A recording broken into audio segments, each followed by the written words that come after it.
Hello friends, कैसे हैं आप सभी लोग। हम आशा करते हैं आप सभी लोग अच्छे होंगे। फ्रेंड्स, चलिए आज इस वीडियो में हम कुछ लोगों की कमेंट देख लेते हैं, उनकी क्या कमेंट आए हुए हैं। पहला कमेंट है कि भोंदूपन क्या है, इसे कैसे दूर करें, make a detail video please sir. तो देखिए, इसके ऊपर काफ़ी वीडियो है, आप चैनल पर जाएंगे देखेंगे, इसी तरह की वीडियो ज़्यादा है। भोंदूपन क्या है? भोंदूपन उसी को बोलते हैं जो दूसरों की चालाकी नहीं समझ पाता है और यूं ही किसी की चालाकी में फंस जाता है। जो इंसान और उसके आसानी से उसके साथ जो है कोई गलत कर दे, वो भोंदूपन होता है। जो इंसान ना समझ है, मतलब जो ज्ञान हासिल नहीं कर रहा है, जो दूसरों की चालाकी नहीं समझता, दूसरों के इशारों पे नाच रहा है, जो जैसे बोले वैसा ही कर रहा है, अपना दिमाग ही नहीं लगा रहा है, उसी को भोंदूपन बोलते हैं। यही होता है। तो इसके लिए भोंदूपन दूर करने के लिए यही है कि ज़्यादा से ज़्यादा वीडियो देखें और अपनी समझ बढ़ाएं और अपने अंदर एक ज्ञान हासिल करें। जैसी जैसी समझ बढ़ती जाएगी और जैसे जैसे लोगों की चालाकियाँ समझ में आती जाएंगी, वैसी वैसी भोंदूपन दूर हटता चला जाएगा। तो इसके लिए मेहनत करनी पड़ेगी। कितने ऐसे महान लोग हुए जो बचपन में भोंदू थे, बाद में मेहनत करके उन्होंने अपने आप को बहुत बड़ा बना लिया, काबिल बना लिया। तो मेहनत बहुत बड़ी चीज़ है। मेहनत करेंगे और कुछ सीखेंगे पढ़ेंगे तो धीरे धीरे निखार आता है। जैसे जिम करने से बॉडी बनती है, शरीर बनता है, ऐसे ही दिमाग की भी एक्सरसाइज कैसे होती है? पढ़ने से होती है, सुनने समझने से होती है, ना कि बादाम खाने से या दूध दूध घी खाने से होता है कुछ। अगर कोई भी इंसान सिर्फ अच्छी अच्छी चीज़ें खा रहा है तो क्या बॉडी बन जाएगी? नहीं बनेगी, बीमार पड़ जाएगा, उसका पेट भी खराब हो जाएगा, 10 दिन में वो मर जाएगा। लेकिन शरीर तो मेहनत करने से ही बनेगा, पसीना बहाने से ही बनेगा। ऐसे ही ये भोंदूपन है, सीधापन है, ये भी एक मेहनत करने से दूर होता है। और ज्ञान रात रात में डेवलप नहीं होता है, इसको टाइम लगता है, समय लगता है, धीरे धीरे निखार आता है। करत करत अभ्यास की जड़मति हो सुजान, रस्सी आवत जाते सिल पर परत निशान। जैसे रस्सी पत्थर में निशान एक दिन में नहीं बनाती है, टाइम लगता है, ऐसे ही ज्ञान धीरे धीरे डेवलप होता है, ये बहुत मेहनत कराता है। तो इस बात को ध्यान रखें। और एक और मैं, देखिए, काफ़ी वीडियो में बताता हूँ, इस वीडियो में मैं जो है बता देता हूँ। ज्ञान और चालाकी में अंतर होता है। चालाकी जन्म से भी आ जाती है। चालाकी क्या है? चालाकी एक चोरी है। जैसे चोर चोरी करता है, जो है अपना जो है घर का खर्चा चलाता है, जब पकड़ा जाता है तो उसकी कितनी बुरी हालत होती है, इसको तो आप जानते ही हैं।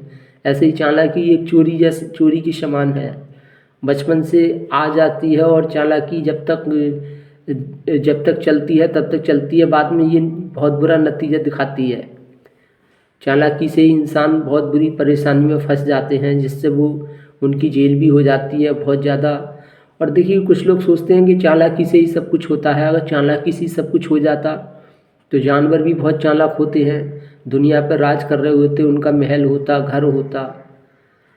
लोमड़ी हद से ज़्यादा चालाक होती है, बिल्ली भी हद से ज़्यादा चालाक होती है, ऐसे बहुत से जानवर हैं, शेर भी हद से ज़्यादा चालाक होता है, वो पूरी दुनिया पे राज कर रहा होता। तो चालाकी से कुछ नहीं होता है, चालाकी और इंसान को डुबा देती है। जैसे चालाकी क्या है? चालाकी एक जुआ है। जैसे जुआ खेलते हैं, जीत भी जाते हैं, हार भी जाते हैं, वो जुआ इंसान को बर्बाद भी कर देता है। ऐसे ही चालाकी इंसान को जितना उठाएगी तो उतनी ही बर्बाद कर देती है। लेकिन जो ईमानदारी है और जो एक लगन है, मेहनत है, वो एक अलग चीज़ है। ज्ञान सिर्फ मेहनत मांगता है, और जो मेहनत करेगा वो ही अपनी अपनी सोच, अपनी समझ को विकसित कर पाता है। तो चलिए दोस्तों, अब हम अगला कमेंट देख लेते हैं। अगला किसी ने कमेंट किया है कि सर नमस्कार, आपका ज़्यादा उम्र भी नहीं है, इतनी कम उम्र में आपने इतना ज्ञान हासिल किया है। आप धरती पे भगवान का दूसरा रूप है। मेरा दिल जो बोलता है मैं वो ही बोल रहा हूँ, कोई बात बना के नहीं बोल रहा हूँ, क्योंकि आपसे मुझे बहुत ज्ञान मिला है। मैं आपका सारा वीडियो देखता रहता हूँ।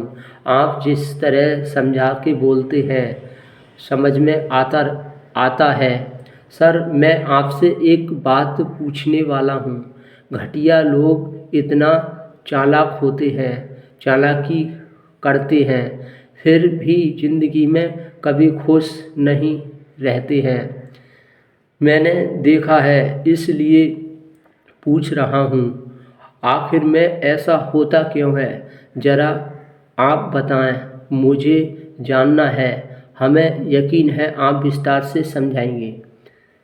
तो आपका कमेंट पढ़कर तो थोड़ा अजीब सा लग रहा है। मतलब आप क्या चाहते हैं कि चोरी मतलब चालाकी खेलने वाला खुश रहना चाहिए? भाई चोर चोरी कर रहा है, जो इंसान गलत काम करे, किसी को धोखा दे, चालाकी कोई खेल रहा है तो क्यों खेल रहा है? वो अपने आप को ऊपर उठाने के लिए वो सोच रहा है मेहनत ना करनी पड़े, बस बैठे बैठे हुक्म चलाऊं, राज करूं। इस वजह से इंसान चालाकी खेलता है, ईमानदारी को छुपाने के लिए, सच्चाई को छुपाने के लिए, और अपनी कमियों को छुपा लेता है, सिर्फ अच्छाइयाँ ही दिखाता है। तो वो क्या कर रहा है? चालाकी दिखा रहा है। आपने बोला है कि चालाकी खेलने वाले खुश क्यों नहीं रहते? जाहिर सी बात है, जो इंसान गलत काम करेगा तो वो खुश क्यों रहेगा? अगर कोई चोर चोरी कर रहा है तो वो जो बाहर से तो दिखाएगा कि मैं ठीक हूँ, नॉर्मल हूँ, लेकिन अंदर से वो उसके अंदर डर बना हुआ रहता है कि कोई मुझे पकड़ ना ले, बड़ा चौकन्ना रहता है। और उसे पता है कि मैं गलत काम कर रहा हूँ, जो गलत काम है दुनिया की नज़रों में, और जो दूसरों को नुकसान पहुँचाकर अपना फ़ायदा देख रहा है, तो वो इंसान डरा हुआ तो रहेगा कि जिसका नुकसान हो रहा है वो पता नहीं कब मुझ पर हमला कर दे। जिसके साथ चालाकी खेल रहा हूँ, हो सकता है मेरी कब चालाकी समझ जाए और फिर बाद में मेरी चालाकी काम करना बंद कर दे। तो खुश कैसे रह सकता है? चालाकी खेलने वाला बाहर से वो जो है एक्टिंग बेशक करेगा कि मैं खुश हूँ, लेकिन अंदर से वो चिंतित रहता है, दुखी रहता है, और वो पूरा ध्यान उसका इसी पे रहता है कि कोई मेरी चालाकी समझ ना जाए। अब कोई बिल्कुल ही बुद्धू है, बिल्कुल नासमझ है, उससे तो वो बिल्कुल ऐसा रहता है कि मैं इसके साथ चालाकी खेल ही नहीं रहा हूँ, मैं सही कर रहा हूँ। उससे तो बिल्कुल डर के नहीं रहेगा, उस पर हुकूमत करेगा। लेकिन कोई होशियार आदमी है, ज्ञानी है, उसके साथ कोई पाखंडी चालाकी करे तो उससे बहुत सावधान रहेगा, डरा हुआ रहेगा। उसे पता है कि ये भी इंसान बहुत होशियार है, बहुत समझदार है, कभी भी मेरी चालाकी को परख सकता है, समझ सकता है, तो वो डरा हुआ रहेगा उससे। अब कोई ना समझ है, बुद्धू है, उससे तो बिल्कुल भी नहीं डरेगा। वो सोचेगा ये तो, इसको तो मैं बता भी दूंगा ना कि तेरे साथ मैं चालाकी खेल रहा हूँ, तब भी नहीं समझ पाएगा ये चालाकी। तो उनसे वो कम डरते हैं। जो समझदार के साथ चालाकी खेल रहे हैं तो उससे थोड़ा डर के रहते हैं कहीं मेरी चालाकी समझ ना जाए। तो आपने कमेंट किया है, बाकी सब आपने अच्छा किया है और आपका बहुत बहुत धन्यवाद। आपने अपने दिल की बात रखी, इसके लिए बहुत बहुत आभार। आप खुश रहो, ऐसे ही वीडियो देखते रहो, धीरे धीरे आपकी समझ बढ़ते जाएगी और आप लाइफ में लोगों की चालाकियाँ समझना सीख जाएंगे। और गलत लोगों को मेन चीज़ है लोगों को पहचानना, कौन सही है कौन गलत है। जो सही है उससे भी दूरी बना के रखो, उसको भी इतना सिर पे मत चढ़ाओ कि वो बाद में हावी हो जाए हद से ज़्यादा। और जो बुरा है, चालाकी खेल रहा है, उससे तो दूरी बनाकर ही रखनी है। तो लोग जब तक समझ में नहीं आएंगे, जब तक अपनी साइकोलॉजी की समझ नहीं बढ़ाओगे, जब तक वीडियो नहीं देखोगे, अपनी दिमाग विकसित नहीं करोगे, तब तक समझ में नहीं आएगा। तो धीरे धीरे ही ये एक कला, ये एक समझदारी, ये धीरे धीरे डेवलप होती है। एक समय के बाद ऐसा दिमाग हो जाता है कि तुरंत इंसान को देख के पता चल जाता है ये सही है या गलत है, बात करने से ही पता चल जाता है।